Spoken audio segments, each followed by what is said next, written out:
Hello hi everyone, मेरा नाम है Gaur Tripathi. Welcome back to CUET by super grades. अगर आप अभी क्लास 12th में हैं और आपका सपना है कि आप बोर्ड्स एग्जाम के अंदर 95 प्लस स्कोर कर पाएं, तो ये वीडियो आपके लिए होने वाली है, क्योंकि इस वीडियो के माध्यम से मैं आपको ये बताने वाला हूं कि आपको कौन सी स्ट्रेटजी फॉलो करनी, कौन कौन से ऐसे इंपॉर्टेंट पॉइंट्स जिनमें आपको ध्यान रखना है, सो दैट आप लोग जब अपने बोर्ड्स एग्जाम में जाएं तो आप लोग बहुत अच्छा स्कोर कर पाए, 95 प्लस जो है आपका स्कोर टारगेट कंप्लीट हो पाए। तो चलिए इस वीडियो को स्टार्ट करते हैं।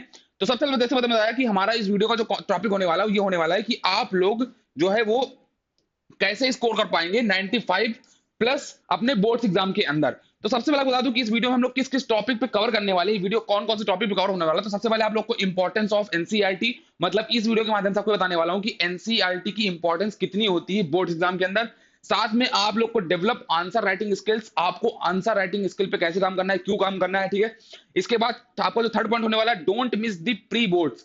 अभी आपके जैसे प्री बोर्ड्स आने वाले हैं तो बहुत बच्चे क्या करते हैं, प्री बोर्ड में तब फोकस नहीं करते हैं। तो आप लोग को प्री बोर्ड को जो है बिल्कुल मिस नहीं करना, और इसमें बहुत अच्छे तरीके से इसके लिए प्रिपेयर करना है प्री बोर्ड के लिए भी, क्योंकि बेसिकली आपको जो प्री बोर्ड होता है ना, ये आप लोग का एक तरीके से आप लोग की, जैसे आप लोग को मान लीजिए आपको मैच खेलने जाना है, आपका फाइनल मैच है, तो उसके पहले आपको जो टेस्ट होता है ना जिसमें प्रैक्टिस करते हैं, तो उसकी तरह ही आपका ट्रीट होता है आपका प्री बोर्ड। तो इसमें आपको अच्छे तरीके से जो है काम करना है। साथ में अटेम्प्ट सैंपल पेपर्स, आप लोग को बोर्ड एग्जाम के लिए जो भी आपके सब्जेक्ट हैं उनके लिए आप लोग को सैंपल पेपर जरूर से जरूर अटेम्प्ट करना है। तो इन सारे टॉपिक्स पे जो हम लोग बात करने वाले इस वीडियो में, चलिए वीडियो में आगे बढ़ते हैं। तो सबसे पहले बता दूं कि understand the syllabus and exam pattern, ये काफी इंपॉर्टेंट हो जाता है कि जब आप किसी भी एग्जाम की प्रिपरेशन कर रहे हैं, चाहे आप लोग बोर्ड एग्जाम की प्रिपेयर कर रहे हो, चाहे आप लोग सीयूटी यूजी 2026 एग्जाम की प्रिपरेशन कर रहे हो, किसी भी एग्जाम की अगर आप प्रिपरेशन कर रहे हैं तो ये काफी इंपॉर्टेंट हो जाता है कि आप लोग उस एग्जाम का सिलेबस और एग्जाम पैटर्न समझ ले।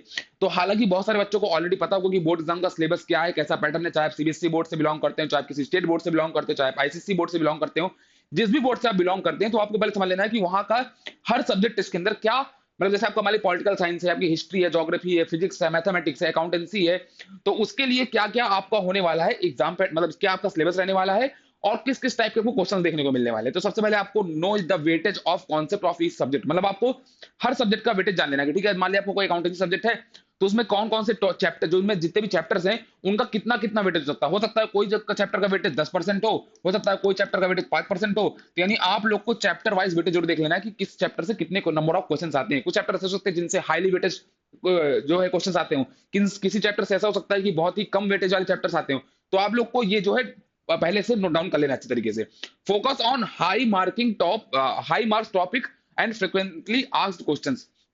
बहुत सारे ऐसे बोर्ड्स में पाया गया है पिछले सालों को, अगर आप पेपर्स का एनालिसिस करते हैं पीवाईक्यू क्वेश्चंस का, तो बोर्ड्स में एक पैटर्न होता है कि जो कुछ क्वेश्चंस ऐसे होते हैं जो हर साल, जैसे आप लोगों ने मैथमेटिक्स और फिजिक्स में देखा होगा, तो बहुत सारे ऐसे डेरिवेशंस होते हैं वो हर साल ही लगातार रिपीट होते रहते हैं। ठीक है, आपको हर साल वो जो चैप्टर्स होते हैं, जैसे आप मान लीजिए कुलॉम लॉ का हो गया, तो ऐसे कुछ जैसे आप लोग पढ़ते होंगे ना फिजिक्स के अंदर, तो बहुत सारे चैप्टर्स होते हैं जो लगातार जो होते हैं फ्रिक्वेंटली रिपीट होते रहते हैं। तो आप लोग को बहुत इंपॉर्टेंट जाता है कि आप ऐसे फ्रिक्वेंटली जो टॉपिक्स हैं जो लगातार आते रहते हैं हर साल, डेरिवेशन वगैरह जो भी क्वेश्चंस है, उनको आप लोग को अच्छे से रिवाइज कर लेना, उनको अच्छे से आप लोग को प्रिपरेशन उनकी कर लेनी है। यानी वो क्वेश्चंस तो आपसे मिस होने नहीं चाहिए अगर वो बोर्ड एग्जाम के अंदर आपके आते हैं।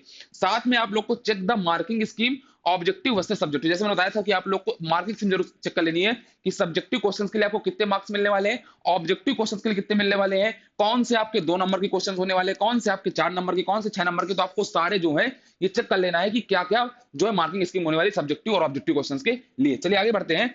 अब बात करने वाला हूं इंपॉर्टेंस ऑफ एनसीईआरटी। एनसीईआरटी काफी इंपॉर्टेंट हो जाती है बोर्ड एग्जाम के अंदर। अगर आपको अच्छे स्कोर करना है तो आप लोग को रीड एनसीईआरटी, मतलब आप लोग को एनसीईआरटी को एकदम अच्छे तरीके से पढ़ना है। आपकी जो एनसीईआरटी की बुक है ना, उसको आप लोग को बिल्कुल भी ऐसा नहीं करना चलो यार चैप्टर बड़ा बड़ा पढ़ लेते, नहीं, आपको हर एक पॉइंट को अच्छे से पढ़ना है, उसके प्रॉपर नोट्स बनाने हैं। कुछ कुछ ऐसे नोट्स होते हैं ना, कुछ कुछ ऐसे लाइन होती है जो कि बहुत साइड में बॉक्स वगैरह में लिखी रहती है और आप बच्चा ध्यान नहीं देता। आपको हर एक पॉइंट को अच्छे से नोट करना है, क्योंकि हो सकता है कि वहां से भी कोई सब्जेक्टिव या ऑब्जेक्टिव क्वेश्चन, अगर सब्जेक्टिव नहीं बनना तो ऑब्जेक्टिव क्वेश्चन हो सकता है वहां से बन जाए।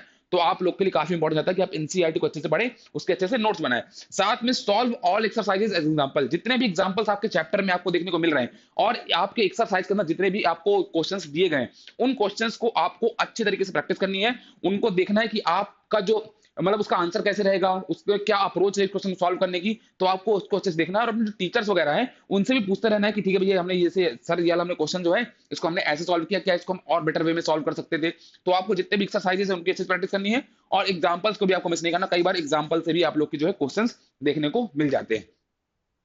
चलिए आगे बढ़ते हैं। अगर आप लोग एक ऐसे स्टूडेंट हैं जो कि अभी आप सीयूटी यूजी 2026 एग्जाम की प्रिपरेशन कर रहे हैं और आपको डाउट आ रहा होगा कि यार बोर्ड्स भी मैनेज करना है हम लोग को, सीयूटी यूजी एग्जाम भी मैनेज करना है, तो इन दोनों को हम साथ में कैसे मैनेज कर सकते हैं? तो कोई बड़ी बात नहीं है, आप लोग को डिस्क्रिप्शन में और पिन कमेंट में एक लिंक मिल जाएगी, उसमें एक फॉर्म है, उस फॉर्म को फिल कर दीजिएगा। हमारी टीम आपसे विद इन 24 आवर कनेक्ट करेगी और आपके जितने भी डाउट है सारे सॉल्व कर देगी। तो जाइए फटाफट से उस फॉर्म को फिल करिए, एकदम फ्री ऑफ कॉस्ट होने वाला है आपको फॉर्म, ठीक है? अगर आगे बढ़े तो अब हमारे लिए काफी इंपॉर्टेंट आता है practice with previous year papers. यानी आप लोग को पीवाईक्यू क्वेश्चंस होते हैं। देखिए आप लोग चाहे सीयूटी यूजी एग्जाम की प्रिपरेशन कर रहे हो, चाहे आप लोग बोर्ड एग्जाम की प्रिपरेशन कर रहे हो, ये हमेशा बोला जाता है कि पीवाईक्यू की इंपॉर्टेंस बहुत ज्यादा हो जाती है, क्योंकि यहीं से आप लोग को काफी क्लियरिटी होती है। तो इसलिए मैंने यहाँ पे बोल रखा है कि solve PYQ to understand exam trends, की एग्जाम का कैसा ट्रेंड आ रहा है, इंपॉर्टेंट टॉपिक्स आपको पता चल जाएगा पीवाईक्यू का देखते हुए कि ठीक है ये इंपॉर्टेंट टॉपिक है जो पिछले सालों में लगातार रिपीट हो रहे हैं। तो आप उन टॉपिक्स को, अब जरूरी नहीं कि वो जो टॉपिक रिपीट हो रहा है वो इस साल भी रिपीट हो, बट एक चांस रहता है कि ठीक है भाई 50-50 तो चांस रहता है हर क्वेश्चन में कि रिपीट हो सकता है। लेकिन मैं बता दूं कि जो टॉपिक्स लगातार रिपीट हो रहे हैं उनमें 70-30 का रेशियो होता है, मतलब या तो 70% वो जो होता है वो टॉपिक आता ही आता है बोर्ड एग्जाम में। कुछ ऐसे क्वेश्चन होते हैं 30% ऐसा होता है कि शायद वो क्वेश्चन नहीं आए। तो इस हिसाब से आप लोग को उन टॉपिक्स को अच्छे तरीके से प्रिपेयर कर लेना है। साथ में आपको ये हेल्प करेगा आइडेंटिफाई, मतलब आप लोग कोई देखिए पीवाईक्यू से आप लोग एक तो जब पीवाईक्यू अटेम्प्ट करोगे तो आपको ये भी पता चल जाएगा, जैसे आपने मान लीजिए आपने किसी सब्जेक्ट का पीवाईक्यू अटेम्प्ट किया तो उससे होगा क्या, आपको अपना स्कोर पता चल जाएगा कि ठीक है मेरा स्कोर कितना रहा। यानी अगर ये पेपर इस साल आ जाता है, मान लीजिए मैं बोर्ड एग्जाम देने वाला हूं और यही paper same to same repeat हो जाता है, वैसे होगा नहीं बट अगर रिपीट हो जाता है तो मेरा कितना स्कोर आने वाला है बोर्ड एग्जाम के अंदर, आपको एक वहां उससे पता चल जाएगा। आपको भी पता चल जाएगा कि आपने जो टॉपिक्स पढ़े क्या वो आपसे बन भी रहे हैं कि नहीं बन रहे हैं। आपने मान लीजिए कोई चैप्टर पढ़ लिया, आपको लग रहा है ये चैप्टर तो बहुत अच्छे से मेरा क्लियर होगा, इसमें तो मैं अच्छा जितना भी क्वेश्चन टफ आ जाए स्कोर कर लूंगा, मैं सब बना लूंगा क्वेश्चन, बट हो सकता है कि आपसे क्वेश्चन नहीं बने। तो इसका मतलब क्या कि आप लोग को सारे क्वेश्चंस को भी अच्छे से बनाते हुए चलना है। आपको इससे काफी अंडरस्टैंडिंग हो जाएगी, ठीक है आपका स्कोर कितना आ रहा है, रॉ स्कोर आपको लगभग रफ स्कोर पता चल जाएगा। आपको ट्रेंड्स पता चल जाएंगे, कैसे कैसे इंपॉर्टेंट क्वेश्चन रहे, कौन कौन से चैप्टर से ज्यादा वेटेज रही है, कौन कौन से चैप्टर्स हैं जिनसे बहुत डिफिकल्ट क्वेश्चंस आए, कौन कौन से चैप्टर्स हैं जिनसे इजी क्वेश्चन ही पिछले सालों में आ रहे हैं।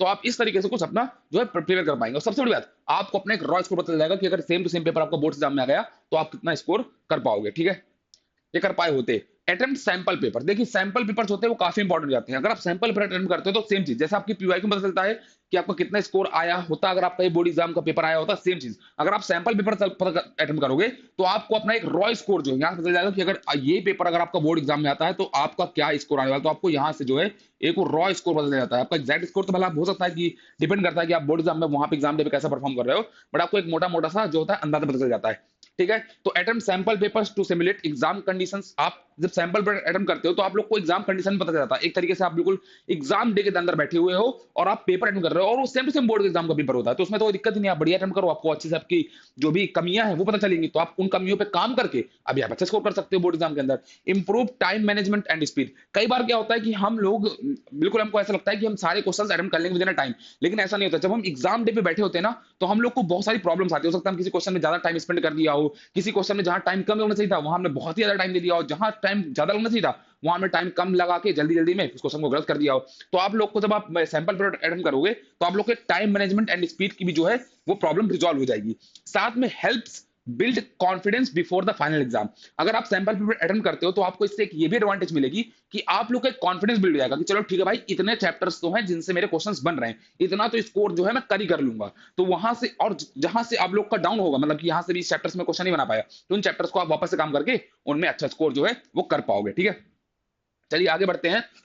डेवलप आंसर राइटिंग स्किल, ये बोर्ड एग्जाम के अंदर काफी इंपॉर्टेंट हो जाती है। कई सारे बच्चे होते हैं जिनको आता तो बहुत कुछ होता है, लेकिन अगर मान लो 6 नंबर का क्वेश्चन है तो उसको सिर्फ 4 ही नंबर मिल रहे हैं या उसको 3 ही नंबर मिल रहे हैं, 4 नंबर का क्वेश्चन है उसको सिर्फ 2 ही नंबर मिल रहे हैं। क्यों? क्योंकि आंसर राइटिंग क्या होता है, बच्चा कोई फॉर्मेट वगैरह फॉलो नहीं करता, कुछ भी ऐसा लिख रहा है कि चलो ये यहाँ से कोई थ्योरम सॉल्व करने से कोई क्वेश्चन लिखना था, उसका स्टार्ट यहाँ से किया, फिर बीच में कहीं कुछ और लाइन डाल दी, फिर कुछ करने लगा। इससे क्या होता है जो वहां पे फैकल्टी जब आपकी चेक करती होती है ना, टीचर से कॉपी चेक होती है आपकी, तो आपकी जो मार्किंग होती है कहीं ना कहीं कम हो जाती है, आपको फुल में से फुल मार्क्स नहीं मिल पाते। तो आंसर राइटिंग स्किल डेवलप करना बहुत इंपॉर्टेंट हो जाती है। तो practice structured neat and step wise answer, आप लोग को सिर्फ आंसर लिखना नहीं है, उनको बहुत सुंदर तरीके, सुंदर मतलब ऐसा नहीं कि एकदम डिजाइन बनाने लगो, बट नीट एंड क्लीन, कि जो भी उस पेपर को कॉपी को चेक करे उसको समझ में आना चाहिए कि आपने क्या लिखा हुआ है। साथ में आप लोग को स्टेप वाइज आंसर कैसे लिखने, मान लीजिए आपको कोई न्यूमेरिकल प्रॉब्लम आई, उसको आपको सॉल्व करना है, तो आपको कैसे स्टेप्स में उसको सॉल्व करनी है, ये काफी इंपॉर्टेंट हो जाता है, ठीक है। Focus on keywords, diagrams and presentations for maximum marks, अगर किसी चैप्टर या किसी आंसर में आपको ऐसा लगता है कि यहाँ पे जो डायग्राम बनाया जा सकता है, ठीक है, यहाँ पे मैं डायग्राम बना के इसको और बेटर वे में समझा सकता हूँ, तो आप लोग जरूर से जरूर वहां पर डायग्राम बनाइएगा, क्योंकि उससे आप लोग को एक एडवांटेज मिलेगी। आप लोग को अगर 6 में से 6 मार्क्स का क्वेश्चन है, तो अगर 5 मिल रहे होंगे, तो वो गारंटी की, अगर आपने कहीं थोड़ा बहुत कुछ ऊपर नीचे लिख भी दिया होगा, तो भी प्रेजेंटेशन से आपका 6 में से 6 आपको कवर हो सकते हैं। मतलब ऐसा नहीं ऊपर नीचे कि आपने गलत लिख दिया है, बट हो सकता है कि आपने एक दो पॉइंट्स कुछ मिस कर दिए हो, बट आपने स्ट्रक्चर प्रेजेंटेशन के थ्रू उसको जो है डायग्राम के थ्रू समझा दिया है सही तरीके से, तो आपको वहां पे फुल मार्क्स मिल सकते हैं। Time your answers to enhance speed and confidence. जैसे बताया था मैंने कि आप लोग को जब आप आंसर राइटिंग स्किल करोगे, तो आपको पता चलेगा कि ठीक है, मुझे इस इतना लॉन्ग आंसर आ रहा है, इसमें इतना मुझे पेज का इतनी लाइंस लिखनी है, और मुझे इतना टाइम कितना लग रहा है, लेकिन आप उसके साथ इंप्रूव कर पाओगे। ठीक है, इतना टाइम तो नहीं लगना चाहिए था, क्योंकि मुझे बाकी क्वेश्चन भी अटेम्प्ट करने हैं, तो फिर आप करोगे ठीक है, इसको थोड़ा थोड़ा ऐसे भी करते हैं, यहाँ पे स्पीड बढ़ा लेते हैं, इसको हम ऐसे लिख देते हैं, तो उन सब चीजों की आपकी जो है वो आंसर राइटिंग के लिए स्किल से आपके डेवलप हो जाएंगी। ठीक है, अगर आगे आगे बात करूं तो don't miss the pre board. जैसे मैंने बताया था कि प्री बोर्ड तो आपको मिस करना ही नहीं है भाई। जैसे मैच के पहले आपकी प्रैक्टिस होती है ना, कि कोई मैच हो रहा है, चलो भाई प्रैक्टिस कर लेते हैं, क्रिकेट खेल लेते हैं, ताकि आप लोग का एक अभ्यास हो जाएगा, प्रैक्टिस हो जाएगी, ताकि आप लोग फाइनल मैच में अच्छा परफॉर्म कर पाओ। सेम चीज आपका यहाँ होता है कि अगर आप प्री बोर्ड में एक बार आप प्री बोर्ड अटेम्प्ट करते हो, तो आप लोग की एक तरीके से प्रैक्टिस हो जाएगी। चलो ठीक है भाई, बोर्ड एग्जाम ऐसे आने वाला है, मुझे ऐसे रियल एग्जाम माहौल में ऐसे बैठना है, और मुझे ऐसे आंसर जो है वो करने, तो वहां से आप लोग को काफी अच्छा प्रिपरेशन हो जाती है। तो treat pre board as a mini final exam. जैसे मैंने बताया कि आपका मिनी फाइनल एग्जाम एक तरीके से इसको आपको अच्छे से अटेम्प्ट करना है, और ऐसे अटेम्प्ट करिए जैसे आप लोग एकदम बोर्ड एग्जाम ही अटेम्प्ट करने बैठे हुए हो। ठीक है, और अगर आपकी ये बिगड़े, तो मान लीजिए आपका बोर्ड एग्जाम में बिगड़ा, ऐसे ही आपको सोचकर प्री बोर्ड को अटेम्प्ट करना है। साथ में identify weak areas and work on them before the final exam. तो आपके जितने भी आपको लग रहा है कि चलो ठीक है यार, ये टॉपिक तो मेरा बहुत वीक रहेगा, इसमें तो मेरे से क्वेश्चन बना ही नहीं, इजी क्वेश्चन आया तो फिर भी नहीं बना, तो उस टॉपिक को आपको स्ट्रॉन्ग कर लेना है बिफोर द बोर्ड एग्जामिनेशन, तो आप लोग वहां पे भी अच्छा स्कोर फिर कर पाओगे। Helps build confidence and time management. मान लो किसी बच्चों को लगता है कि चलो ठीक, अब मेरे तो सारे क्वेश्चन बन गए, तो ओवर कॉन्फिडेंस नहीं आना कि भाई मेरा प्री बोर्ड बहुत अच्छा गया तो मेरा बोर्ड भी अच्छा जाएगा। हो सकता है बोर्ड एग्जाम और डिफिकल्ट आ जाए, तो आपसे अच्छा नहीं जाए, लेकिन प्री बोर्ड आप लोग की एक मैराथन टाइप की होती है कि चलो ठीक है, अब मैं काफी हद तक प्रिपेयर हो चुका हूं, काफी हद तक मेरी प्रैक्टिस हो चुकी है, बस मुझे वीक एरियाज में जहां पे मुझे लगता है कि यहाँ पे अगर क्वेश्चन इतना डिफिकल्ट आ गया तो हो सकता है मुझसे ना बने, तो वहां पर आप लोग को अच्छे से काम करना है। आपकी आंसर राइटिंग स्किल कितनी और आपको अच्छी करनी है, वो यहाँ से आपको पता चल जाएगा। उन सब पे आप काम कर सकते हैं प्री बोर्ड के बाद। फाइनल अगर आपको टिप्स दूं, तो आप लोग को focus on notes and revision. मैंने जैसे बताया कि आपको नोट्स अच्छे से प्रिपेयर करने हैं। अगर आपने अभी तक नहीं बनाए, तो अभी भी काफी टाइम है, आप लोग नोट्स अच्छे से बना सकते हो। जो जो चैप्टर में वीक है, उन चैप्टर से नोट्स तो आप अच्छे से बनाइएगा, और उनमें ये भी लिखते जाइएगा हर चैप्टर में कि ये मेरे वीक पॉइंट थे और मुझे इनको ऐसे ऐसे इंप्रूव करना है। ऐसे भी आप लोग पूरा नोट्स बना सकते हो। ठीक है, रिवीजन आपको अच्छे से करना है। अभी से आप लोग रिवीजन पे जितना फोकस करोगे, आपको ऐसे बहुत सारे बच्चे सोचते हैं ना कि आप रिवीजन तो बाद में कर लेंगे, बाद में कर लेंगे, ऐसा नहीं। थोड़ा थोड़ा रिवीजन के लिए टाइम अभी से आपको निकालना स्टार्ट कर देना है। तो आपको prepare short notes, flash cards and formula seat for quick revision. ठीक है, आप लोग फ्लैश कार्ड्स वगैरह बच्चे बहुत यूज करते हैं, तो क्विक रिवीजन के लिए फॉर्मूला सीट बना लेते हैं, क्योंकि किसी चैप्टर्स में बहुत ज्यादा फॉर्मूले होते हैं, किसी सब्जेक्ट में, तो वहां पे आप लोग के लिए, जैसे हिस्ट्री वगैरह में डेट्स वगैरह आपको बहुत याद करनी होती है, बहुत ज्यादा इंपॉर्टेंस हो जाता है, तो उनके लिए बच्चे फ्लैश कार्ड वगैरह बनाते हैं कुछ इंपॉर्टेंट इवेंट्स वगैरह के लिए, तो ऐसा हो गया। ठीक है, revise at least 2 to 3 times before the exam. आप लोगों को कम से कम 2 से 3 बार बिफोर एग्जाम के आपको जरूर से जरूर रिवाइज कर लेना है। ठीक है, और आप लोग को यूज माइंड मैप्स और डायग्राम। बेसिक मैंने जैसे बताया कि कॉन्सेप्चुअल क्लियरिटी के लिए अगर आपको ऐसा लग रहा है कि मेरे की इसकी जो कॉन्सेप्ट है इसका में अभी क्लियरिटी उतनी अच्छी नहीं हुई, तो आप लोग डायग्राम्स के थ्रू भी उन कॉन्सेप्ट को अच्छे से क्लियर कर सकते हो, क्योंकि डायग्राम्स के क्या बार क्या होता है, टेक्स्ट जो हमको याद नहीं रहता, बट डायग्राम जो होता है ना, वो हमारे दिमाग में सेव हो जाता है, तो आप उसका यूज कर सकते हो, ताकि फाइनल एग्जाम में आपको कोई भी प्रॉब्लम नहीं जाए। तो ये मेरी तरफ से आप लोग काफी इंपॉर्टेंट टिप्स थी, इसको आप जरूर जरूर याद कर फॉलो कर सकते हो, और इस तरीके से आप लोग बहुत ही इजीली 95 प्लस स्कोर कर लोगे अपने बोर्ड एग्जाम के अंदर। और आपको मैं फिर बता दूं, अगर आप लोग बोर्ड्स और सीयूटी की साथ में प्रिपरेशन कर रहे हो और आपको डाउट्स आ रहे हैं, तो आपको इस वीडियो के डिस्क्रिप्शन में और पिन कमेंट में एक लिंक मिल जाएगी जिसमें एक फॉर्म है, उस फॉर्म को फटाफट से फिल कर दिएगा, हमारी टीम आपसे कनेक्ट कर लेगी और आपके जितने भी डाउट है सारे सॉल्व कर देगी। ये फ्री ऑफ कॉस्ट है, तो इस फॉर्म को फिल करना मत भूलिएगा। और आप इस वीडियो के कमेंट सेक्शन में जरूर पूछ सकते हैं कि आप लोगों को कौन कौन से और टॉपिक्स वीडियो चाहिए बोर्ड एग्जाम से रिलेटेड, या आपको कौन कौन सी प्रॉब्लम्स आ रही हैं जिनके ऊपर हम लोग को एक सेशन लेना चाहिए, वीडियो बनाना चाहिए, तो आप लोग कमेंट सेक्शन में जरूर पूछ सकते हो। और ऐसे इंफॉर्मेटिव वीडियोस के लिए हमारे चैनल को सब्सक्राइब करना मत भूलिएगा, और शेयर कर दीजिएगा उस दोस्त के साथ जिसका भी ड्रीम है बोर्ड एग्जाम के अंदर 95 प्लस स्कोर करने का। मिलते हैं इस वीडियो में, तब तक के लिए goodbye, thank you very much.